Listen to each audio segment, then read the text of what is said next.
స్వచ్ఛాంధ్ర స్వర్ణాంధ్ర కార్యక్రమానికి ఇచ్చేసినటువంటి గౌరవ మేయర్ ఎస్ఎంఆర్ పెద్దబాబు గారికి, గౌరవ కమిషనర్ గారికి, గౌరవ హుడా చైర్మన్ గారికి చేసిన మనందరికి కూడా యావత్ ప్రజానీకానికి కూడా నా హృదయపూర్వక నమస్కారం తెలియపరుస్తున్నాను. అందరూ కూడా ప్రతి నెల కూడా మరి స్వచ్ఛాంధ్ర స్వర్ణాంధ్ర కార్యక్రమం ఎందుకు పెడుతున్నారు అనేది మీరు అందరూ కూడా ఆలోచన చేసుకోవాలి. ఇప్పటికి ఎంతో కొంత ఏలూరు నియోజకవర్గంలో మార్పు అనేది వచ్చింది.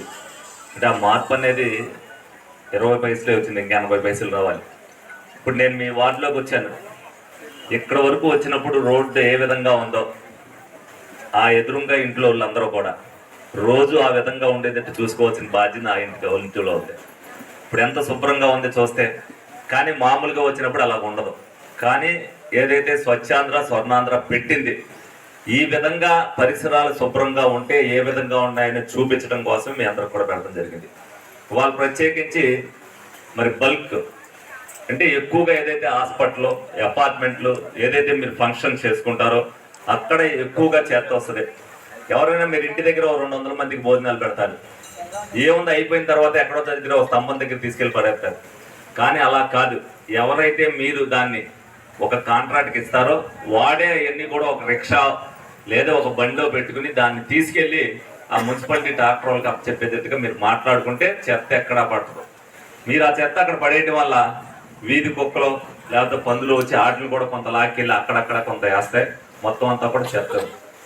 ఆ విధంగా లేకోకుండా పరిసరాలన్నీ కూడా పరిశుభ్రంగా ఉండాలి అని అనుకుంటే మనం కూడా బాధ్యత తీసుకోవాల్సిన అవసరం ఎంతైనా ఉంది.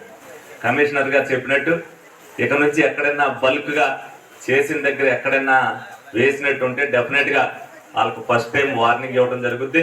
రెండో టైం నుంచి పెనాల్టీ వేస్తాం, మూడో టైం అయితే డబల్ వేసేటట్టుగా. ఎందుకంటే అలా చెయ్యకపోతే ఎవరికి వాళ్ళు ఇష్టం వచ్చినట్టు చేసేస్తారు. దీన్ని కూడా ఎవరైతే వేస్తున్నారో ప్రజలు డెఫినెట్గా అది గుర్తించి మీరు డెఫినెట్గా ఇన్ఫర్మేషన్ కూడా ఇవ్వండి.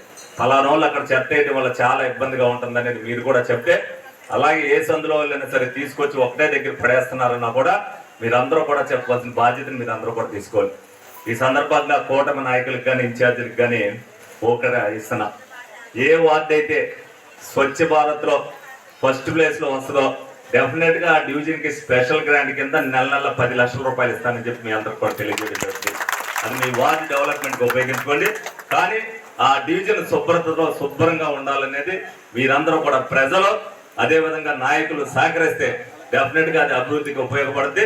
వాళ్ళకి స్పెషల్ గ్రాంట్ కింద ఇవ్వడం జరుగుతుంది అని చెప్పి సందర్భంగా తెలియజేస్తున్నా. ఈ విధంగా అవేర్నెస్ వచ్చి పోటీ పడైనా చేసుకోవాల్సిన బాధ్యత మనందరి మీద కూడా ఉంది. బాధ్యతాయుతంగా ఇవాళకి స్వచ్ఛ భారత్ కార్యక్రమం పెట్టిన తర్వాత నేను అవ్వచ్చు, కమిషనర్ అవ్వచ్చు, కూటమి నాయకులు అవ్వచ్చు, ఒక్క కార్యక్రమం కూడా మిస్ అవ్వకుండా ప్రజలందరికీ కూడా అవేర్నెస్ చూపిస్తున్నాం. మీరు కూడా దానికి సహకరిస్తేనే మార్పు ఏ విధంగా వస్తుందని మీరు కూడా చూడాలి. ఎప్పుడు దీన్ని వాళ్ళ కృష్ణ కాలంలో ఎంత చెత్త తీసామనేది మీరు అందరూ కూడా చూశారు. అదే డ్రైన్ల పరంగా కొన్ని వందల ట్రాక్టర్లో మరి అంతా కూడా షిల్ట్ అంతా తీసి అక్కడ వేయడం జరుగుతుంది. మళ్ళీ 100 ట్రాక్టర్లు మీరు నింపేశారు. ప్లాస్టిక్ బాటిల్స్, ఏదైతే ప్లాస్టిక్ గ్లాసులు, ప్లాస్టిక్ ప్లేట్లు మీరు వాడిన మొత్తం అన్నీ కూడా కాలువల్లోనే ఉంటున్నాయి. కాబట్టి ఎవరికి వాళ్ళు ఇంటి దగ్గర ఒక వేస్ట్ బిన్ పెట్టుకుని దాంట్లో వేసుకుని వాళ్ళు వచ్చినప్పుడు అందజేస్తే మ్యాక్సిమం అంతా కూడా కాలువల్లో పడుకోకుండా ఎప్పుడు వర్షం వచ్చినా సరే మరి ఉత్తిన నీళ్ళు వెళ్ళిపోవడానికి ఇబ్బంది లేకుండా ఉంటుంది. మీ ఇల్లు కూడా పరిసరాలు కూడా శుభ్రంగా ఉంటాయి అనేది అందరూ కూడా గమనించి స్వచ్ఛ భారత్లో మరి ఏలూరు నియోజకవర్గం ముందుండేటట్టుగా మీరు అందరూ కూడా తీసుకెళ్లాలని మనస్ఫూర్తిగా కోరుకుంటూ సెలవు తీసుకోవడం.